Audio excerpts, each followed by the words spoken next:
오늘은 미래에셋대우 위원이신 이광수 위원님을 초대했습니다. 안녕하세요. 네, 안녕하십니까. 네.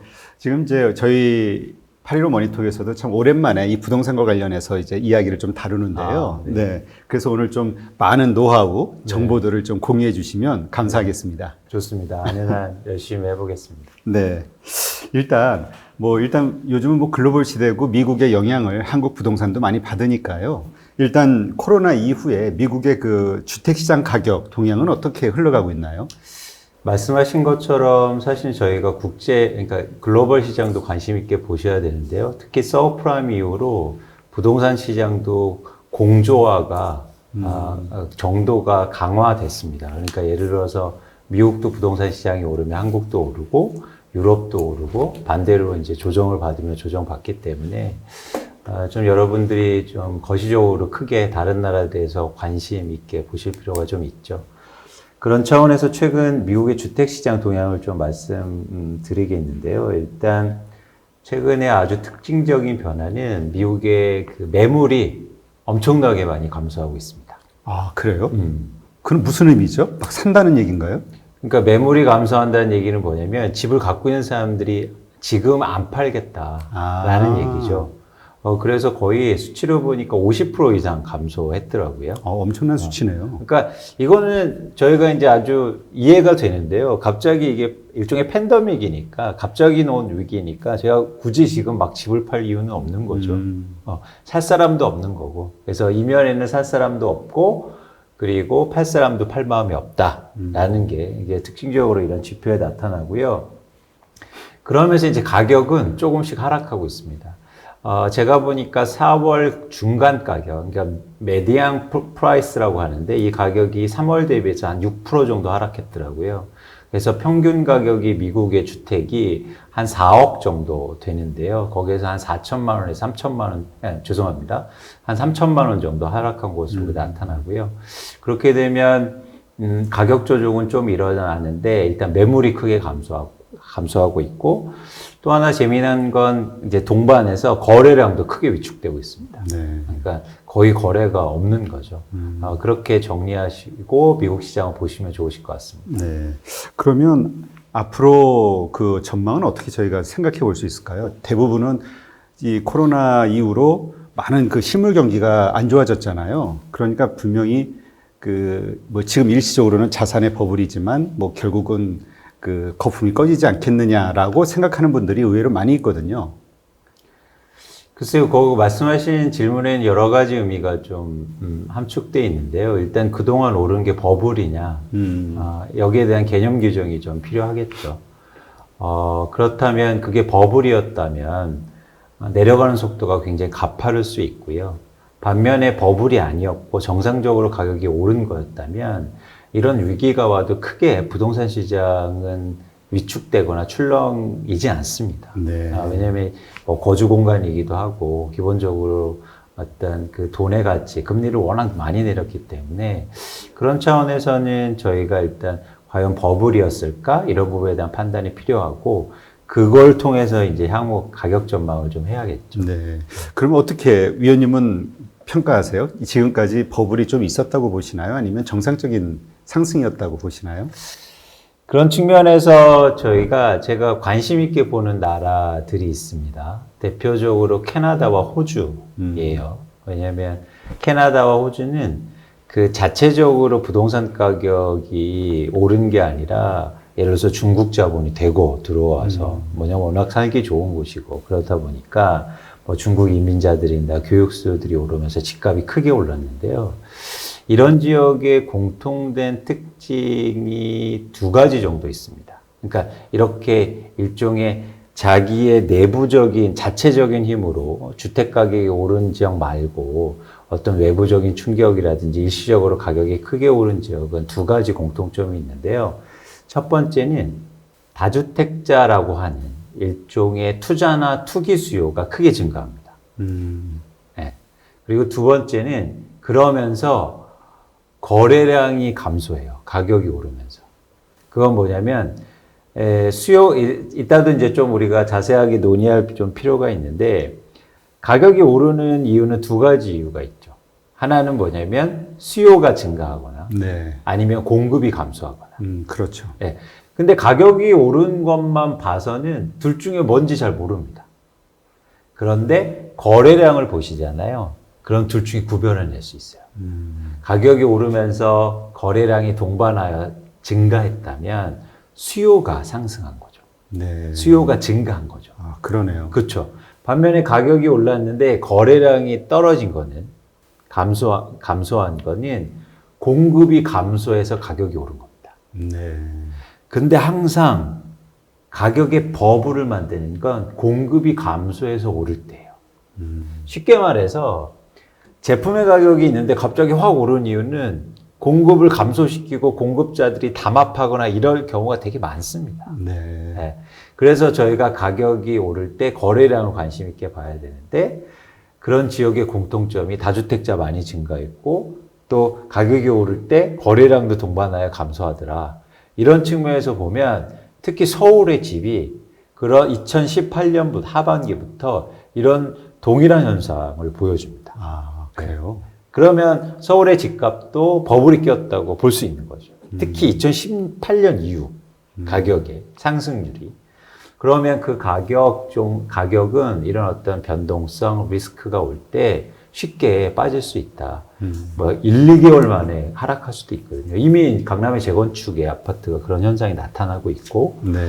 그런 측면에서는 그렇게 버블이 낀 지역이라든지 그런 나라는 가격 변동성이 단기적으로 좀 클 수 있다는 생각을 가지고 있습니다. 네, 그렇군요. 그러면 이제 그런 글로벌 상황은 아직까지는 뭐 이렇게 별 큰 변화, 큰 어떤 요동치는 그런 상황은 아니라는 걸로 이제 그렇습니다. 이해하면 되는 거고요. 그렇습니다. 그럼 이제 한국의 주택시장 가격은 뭐 지금 말씀하신 것처럼 약간 버블이 껴있는 상황이라고 볼 수 있는 건데 어떻게 지금 현재 상황은 어떻습니까? 그게 이제는 다 비슷한 상황이에요. 지금 눈치만 보는? 그렇죠. 매물은 감소하고 거래량은 급격하게 위축되고 한국도 4월 아파트 주택 거래량이 전월 대비해서 30% 이상 감소했습니다. 네. 그러니까 거의 거래가 안 되는 거죠. 그러면서 수요는 급감하고 있고 매물은 잘 안 내놓고 그러니까 가격 하락세가 조금씩은 보여지고 있는데 크게 이루어지지 않는 상황이에요. 근데 이제 동일하게 움직일 텐데 이런 시기를 좀 지나면서 어떤 상황이냐면 수요가 크게 위축된 상황이거든요. 네. 그런데 매물을 막 내놓지 않는다고 제가 말씀드렸죠. 예. 이제는 매물을 점차적으로 내놓을 거예요. 그러면 이제 그때부터 가격 하락폭이 나올 수 있죠. 네. 그게 이제 뭐 미국도 마찬가지고 캐나다도 마찬가지고 한국도 특히 서울 지역은 마찬가지라고 보고 있습니다. 네. 그래서 향후로 가격이 수요가 줄어든 상황 속에서 매물이 나오면서 가격 하락세가 좀 이어질 수 있다는 생각을 하고 있습니다. 네. 사실 이번에 2월, 3월에 글로벌 금융위기가 터졌을 때, 많은 사람들이 생각했고 또 기대했던 거는 지난번처럼 어떤 금융이 확 무너지면서 이 부동산 가격도 확 빠지지 않을까. 그럼 그때 사야지 뭐 이렇게 생각했던 분도 많단 말이에요. 근데 뭐 금융시장도 확 단기간 내에 반등을 해버리고 부동산은 그냥 어정쩡하게 그 상태로 가고. 그래서 좀 당황한 분들이 좀 많이 있더라고요. 근데 지금 어쨌건 실물 경기로만 보면은 지금 상당히 안 좋은 거잖아요. 그렇습니다. 예. 그렇다면은 향후에 금융시장의 어떤 영향에 따라서 부동산도 움직일까요? 아니면 금융시장은 그래도 이대로 간다 해도 부동산 시장만 따로 뭔가 하락하거나 상승하거나 하는 어떤 현상이 벌어질까요? 부동산 시장이 아주 독특한 특성이 있는데요. 예를 들어서 이런 반응들, 실물 경제의 반응이 되게 천천히 나타납니다. 그러니까 예를 들어서 서브프라임 때도 2007년도 4월부터 그런 징조가 나타나는데 주식시장은 2008년도에 크게 하락하거든요. 근데 집값은 2009년도부터 빠지기 시작해요. 그러니까 이게 되게 서서히 와요. 그렇군요. 주택시장. 그렇기 때문에 부동산 시장은 좀 이렇게 주식처럼 갑자기 확 빠졌다가 확 오르고 막 이런 변동성이 크진 않습니다. 대신 한 가지 분명한 사실은 경기하고 연동된다. 시차가 있을 뿐이지. 그래서 향후로 실업자가 증가하거나 경기가 안 좋고 수출이 한국이 감소하고 이러면 당연히 부동산 시장은 안 좋을 수 있죠. 그런 신호를 저희 어디에서 받으냐면 부동산 중에서 그러니까 주식시장처럼 급격하게 움직이는 상품이 하나 있어요. 아, 뭐죠? 그게 리츠라는 겁니다. 아, 리츠요. 네. 리츠는 부동산을 기초자산으로 하고 있는데 주가처럼 막 움직이죠. 근데 미국에 지금 상장돼 있는 리츠들은 전부 다 지금 한 30%, 40%, 50%씩 빠져 있어요. 아, 이번에 다시 반등은 안 됐나요? 못했습니다. 아. 왜냐면 경기하고 연동되니까. 예를 들어서 뭐 여러분이 알고 계신 미국의 주식은 일종의 금리도 낮춰주고 경기 부양한다고 막 하면은 그런 심리가 작용하면서 급격하게 또 반등도 되고 심리가 적용되지만 실제로 부동산은 실물 경제하고 연동된 부분이 있기 때문에 실물 경제가 실제로 안 좋아질 가능성이 크고 그리고 그런 신호가 나오고 있는 지금 실업자 수가 계속 증가하는 상황이니까 부동산은 결코 회복할 수 없는 거예요. 빠지면. 그렇죠. 근데 다만 실물 부동산은 안 팔고 버텨서 가격 조정이 안 일어나는 거죠. 서서히 팔기 시작할 거잖아요. 못 버티고. 그러면 시차가 나타나면서 반응이 나올 수가 있겠죠. 그래서 뭐 일부에서는 일단 지금 강남의 재건축 아파트를 중심으로 해서 제가 보니까 일부 아파트는 호가 대비해서 한 15%에서 뭐 많이는 20% 정도 빠졌는데요. 네. 그러면서 일부 또 회복하기도 하고 이런 상황에서 봐봐 부동산 안전자산이야 이런 얘기를 많이 하시는데 그건 좀 부동산의 시차 그리고 부동산의 경기 반영하는 걸 속도들에 대한 이해를 하면 좀 부동산을 좀 길게 보시고 좀 다르게 주식시장하고 다르게 보실 측면이 좀 있죠. 네. 네. 아, 그렇다면 이제 그 어떤 코로나가 됐든 또 코로나 그 내면에 숨겨져 있는 어떤 뭐 전 세계 부채 문제 이러한 것들로 인해서 금융시장이 아주 요동을 쳤지만 금융시장은 요동을 쳤지만 부동산은 가만히 있었죠. 그러나 금융이 회복된다 해도 실물 경제가 안 좋다고 그러면 이 부동산은 서서히 안 좋아질 수 있다. 이렇게 그렇습니다. 저희가 이해를 해야 되는 그렇습니다. 거군요. 그렇습니다. 그래서 항상 사이클이 늦게 반영되고요. 그리고 이 경기하고 시차가 또 나타나는 그런 상황이죠. 주식은 대신 반대죠. 주식은 경기보다 훨씬 더 미리 반영되고, 네. 먼저 반영하고, 그런 차이를 벌이지만 반대로 부동산은 경기보다 늦게 반영되는 사이클을 가지고 있다는 겁니다. 네. 아, 그러면 지금 시점이 그 주택을 신규 수요자들이 사야 되는 시점이라고 보시나요? 아니면 기다려야 되는 시점이라고 보시나요? 제가 말씀드렸듯이 이제 경기가 조금씩 위축되고 글로벌하게도 그런 문제가 발생되면서 부동산 시장이 실제로 영향을 받을 텐데 그런 불확실성이 큰 상황 속에서 지금 집을 사실 필요는 없죠. 대신 저희가 좀 긴 호흡으로 보면 앞으로 굉장히 좋은 시기가 올 수가 있다. 저는 사실은 무주택자분들한테 주로 이제 말씀을 많이 드리는데요. 앞으로는 무주택자분들이 좋은 시기가 올 수 있죠. 그래서 성급하게 결정하는 것보다 좀 이렇게 경기라든가 경제 상황이라든가 아니면 부동산 시장의 실제 변화 그리고 지금은 공부하기에 가장 좋은 시기입니다. 그래서 이렇게 뭐 유튜브도 보시고 책도 좀 보시면서 여유를 가지시고 좀 관망하는 자세가 필요하죠. 주식은 막 오를 것 같으면 바로 사기도 하고 그렇죠. 바로 팔 타이밍이 빠른데. 네, 바로 팔 수가 그러니까 그럴 수 있잖아요. 그렇죠. 네. 예를 들어서 제가 지금 괜찮아? 그러면 지금 샀다가 안 좋아? 그러면 오후에 뭐 팔 수도 있고 뭐 분으로도 결정할 수 있고요. 네. 근데 부동산은 절대 그렇게 못 하고요. 또 실거주자라든지 뭐 1주택자 입장에서는 거의 저희가 통계적으로 보면 집을 7년에서 8년 정도 보유하고 있거든요. 그래서 그런 어떤 그러니까 시간을 갖고 보셔야 된다. 근데 지금 너무 주택시장이 막 투기화 돼 있어서 마치 주식처럼 하려고 하세요. 갑자기 뭐 조금 빠지면 빨리 사야 되는 거 아닌가 막 이런 그러니까요. 조바심이 있고. 근데 절대 그러시면 안 됩니다. 지금 약간 이렇게 상승세가 멈춰서 이렇게 횡보를 하는 이 순간이 바로 사야 되는 시기가 아니냐. 그쵸. 예, 이런 생각을 하시는 분들이 의외로 많더라고요. 그렇죠. 근데 절대 그렇지 않습니다. 예를 들어서 말씀드린 것처럼 여러분이 그렇게 오래 가지고 가셔야 되는데 그렇게 빨리 결정하시면 안 되는 거죠. 근데 이게 쉽지 않아요. 왜냐하면 그동안 경험 때문에 그래요. 그렇죠. 계속 사면 어쨌든 올랐으니까. 그리고 또 하나 그렇게 망설이다가 지금 못 샀거든요.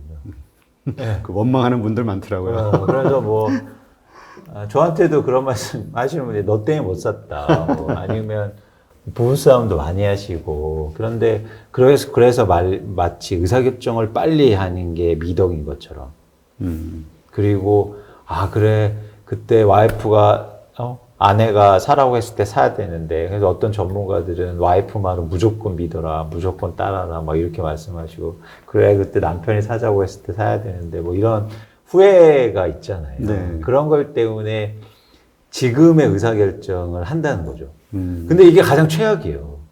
왜냐하면 그동안 못했잖아요. 네. 그래서 그걸 통해서 또 의사결정하면 못할 확률이 굉장히 커요.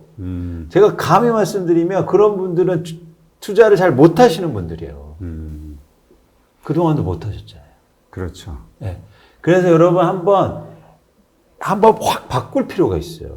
나의 생각과 생각을. 네, 나의 생각과 이런 조급한 마음 그리고 의사결정의 방법들 그리고 내가 왜 그렇게 생각한 것들을 그렇게 해서 바꾼다는 표현이 그렇게 해서 난 지금 반대로 할 거야가 아니고 내가 왜 그런 결정을 하고 그렇게 왜 고민하고 왜 안 했는지에 대해 고민해보고 좀 다른 방법이 필요해 보입니다. 그렇군요. 그러니까 지금 오히려 이렇게 좀 횡보를 보이고 있는 시점에서 그 조급한 마음으로 이렇게 뭔가 매수하거나 이러기보다는 그냥 나중에 이게 좋아졌을 때 살만한 집이나 그렇죠. 이런 거를 이제 찾아보는 그렇죠. 공부하는 그렇죠. 그리고 지금은 이제는 본인에 대해서 좀 이렇게 진지하게 고민이 필요하고요. 본인과 가게, 우리 가족의 미래에 대해서 진지하게 고민을 좀 해보셔야 돼요. 네. 좋은 저는 시간이라고 생각하고요.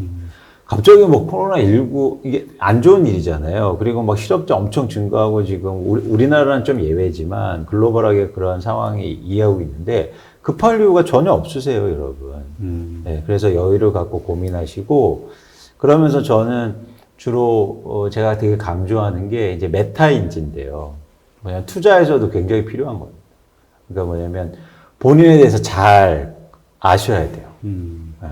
메타인지라는 건 뭐냐면 자신에 대해서 잘 아는 능력이죠. 그래서 나의 약점이 뭔지, 내가 예를 들어서 자산 확보는 얼마나 할 수 있는지 이런 것들에 대한 분석을 잘 하셔서 추후에 그런 기회가 왔을 때 내가 잡겠다. 그리고 내 집 마련을 하겠다라는 계획이 필요해 보입니다. 네, 그렇군요. 근데 참 자기 약점을 자기가 알기는 쉽지 않죠. 근데 네. 자기에 대해서는 자기가 알기는 쉽지 않은데 배우자한테 물어보면 확실하게 알려주죠. 근데 보통 그러면 잘 안 들으시죠. 그렇죠. 기분이 나빠가지고. 네. 그러니까 차분하게 뭔가 생각을 많이 해보고 객관적인 정보들을 가지고 양쪽의 부정적이고 긍정적인 쪽의 얘기를 한번 들으면서 이렇게 중립적인 시각을 갖는 게 중요하겠네요. 그렇습니다. 네. 네.